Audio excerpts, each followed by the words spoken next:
She was found humming to the wind beneath a dead mango tree, with no family, no future, and no name anyone cared to remember. But one day, that same forgotten girl walked into the ICU of a dying billionaire. And what happened next? Even science could not explain, because sometimes the one you abandon is the one sent to heal you. At the edge of a Kuna village, beside a dried-up mango orchard, a girl named Ijoma sat on bare soil, humming to the wind. She was barefoot, her dress a patchwork of old wrappers stitched together by hands too small for such work. Her song had no words, just a trembling hum that made leaves rustle, even when the air was still. The villagers thought her mad. Children mocked her. "Wind talker!" But every evening she sang anyway, head tilted toward the sky as if listening to someone no one else could hear. Ijoma had no mother, no father, only a rumor. The old ones whispered she was found in the ruins of a church fire that killed 27 people. No one knew how she survived, not even a burn on her skin. "Spirit Pekin," they said, crossing themselves. The woman who raised her, Mama Obi, only said, "The fire spared her for a reason." Ijoma didn't care about the gossip. She cared only about the wind, the only thing that ever spoke gently to her. Far away in Lagos, billionaire chief Chuka Nwankwo lay in a private ICU, eyes closed, heart failing. For 2 years he hadn't spoken a word. Since the day his son and wife were killed in a private jet crash, the man had retreated into silence. Doctors called it complicated grief syndrome. Therapists came and went. None could reach him. He stared at the ceiling like he was waiting for death to come with a handshake. Nurses whispered stories. He talks to no one. Refuses food. His will is ready. His only daughter, Ngozi, tried everything, but her father was already gone, just not buried. He had built empires across Africa, turned mud into marble, yet now the man who commanded boardrooms could not lift his hand. The hospital began preparing for the inevitable. But fate had other plans, and it began with a girl no one saw coming. Ijoma was in the market that day, selling firewood for Mama Obi when she saw the woman in the red head wrap faint beside a basket of pineapples. Without thinking, Ijoma dropped her tray and rushed over. As others screamed, she knelt, placed a hand on the woman's chest, and began humming. Slowly, the woman's eyes fluttered open. "Who are you?" she asked. "Just wind," Ijoma whispered. Unknown to her, a nurse named Amara was watching. She had come to the market to buy food for the hospital kitchen. She noticed the child's voice, how it trembled through the air like a soft warning bell. After helping the woman up, Amara approached Ijoma and asked, "Have you ever been to a hospital?" The girl shook her head. "Would you like to help someone very sick?" Ijoma didn't answer right away, but the wind blew and she smiled. Yes, Amara led Ijoma into a world she had never seen. Glass doors, cold floors, blinking machines, and people dressed in white. Everyone stared. "Why bring a market girl into a private ward?" one nurse hissed. But Amara didn't answer. She led Ijoma straight to the room where Chief Chuka lay still, tubes in his arms, machines beeping faintly. Ijoma stood at the door, unsure. "He looks empty," she whispered.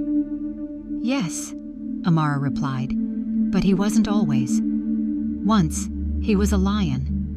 Ijoma walked closer. She gently touched the edge of the man's hospital bed and closed her eyes. Then, with a trembling breath, she began to hum. The sound rose softly, like a breeze over dry grass. It wasn't a song, more like a calling. The walls held their breath.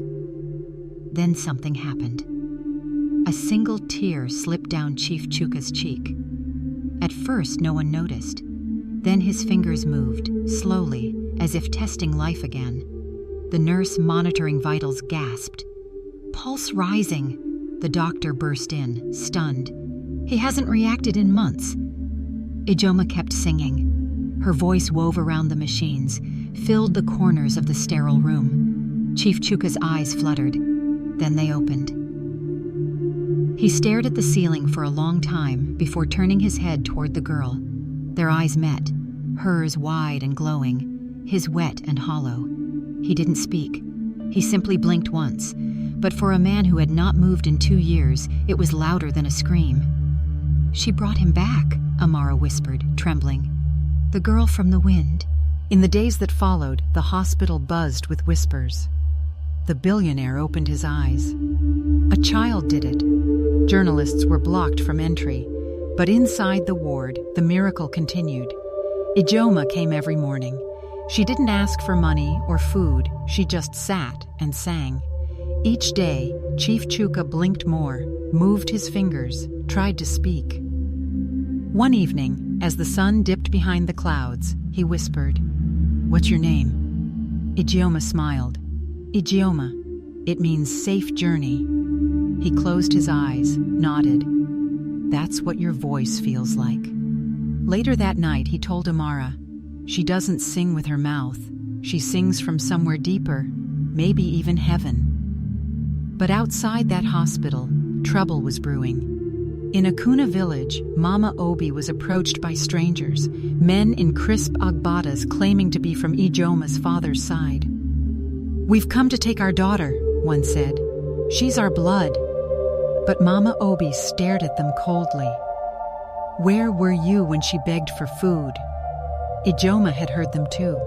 She stood quietly at the door, watching the same people who once said she carried a dark spirit, now calling her precious blood. They wanted her now because the world saw her, but she remembered everything, the nights they left her outside in rain, the names they called her. And in that moment, the wind outside roared. She knew. She had no family in those faces.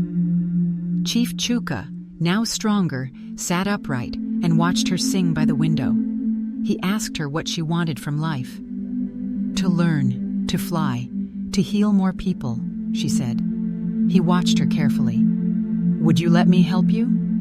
She nodded slowly. "Then you must become mine," he said, "not as a favor, but as a daughter." Within a week, papers were signed. Ijeoma became Ijeoma Nwankwo. The nation was stunned.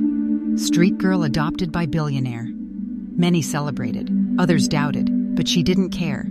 For the first time, she had a bed of her own, books to read, food not stolen or begged for. And in her new room, she could still hear the wind whisper, "Now the real journey begins." But peace didn't last long. Chief Chuka's younger brother, Emeka, returned from London. He had been waiting for his brother to die, and now a stranger, a girl with no surname, was about to inherit it all. "Over my dead body," he growled. That night, he called someone in secret. She must disappear, quietly. Meanwhile, Ijoma began receiving threats. Her school registration was mysteriously delayed. Her uniform was torn before her first class. One morning, her bed was soaked with muddy water. The wind no longer sang at night. It screamed. 2 months later, Chief Chuka collapsed during a business conference. He was rushed back to the same ICU. The diagnosis? Poison. The staff panicked. "Not again," the doctors whispered. "His heart won't survive another shutdown." Ijeoma sat beside him, holding his cold hand, but this time, no song came. Her voice was locked behind fear. Outside the room, Emeka smirked. "She's just a child. What can she do?" But Ijeoma had already heard him on the phone. She had recorded it. "If he dies, I become CEO. The girl? She'll be back on the street by dawn." Those words sank deep into her chest. She wasn't just a miracle child anymore. She was a daughter. She would fight. That night, Ijeoma stepped into the grand hall of the mansion in her white school uniform. She stood before lawyers, board members, and police officers with nothing but a small recorder. "Play it," she said. Emeka's voice filled the room. His laughter, his plan, his cruelty. The silence was thick. Then the head of security nodded. "Arrest him!" Emeka shouted, protested, tried to blame her, but no one listened. The girl who once sang to the wind had now silenced a storm. The next day, Ijeoma returned to the hospital. The machines were slower now. The nurses prepared for goodbye. She held his hand and whispered, "I'm ready to sing now." Her voice rose, soft but strong. This time, it was filled not just with prayer, but with promise. "Don't leave me, Papa. The world still needs you. I still need you." Minutes passed. Then his chest rose deeper. His eyes opened, tears gathering. "You stayed," he whispered. "Always," she replied. That day, the doctors called it a miracle again. But Ijeoma knew better. It was love. Years later, Ijeoma became one of Nigeria's youngest aviation engineers and founded the Voices of Healing Foundation. Her voice, once laughed at, now healed trauma patients, war survivors, and grieving mothers. She spoke at universities, sang for presidents, and walked barefoot into orphanages, hugging children who once felt invisible. But every night, before she slept, she still opened her window and listened. The wind always answered, "You were never just a girl. You were the wind's own daughter." And somewhere in Akuna village, the great tree bloomed again for the first time in 20 years.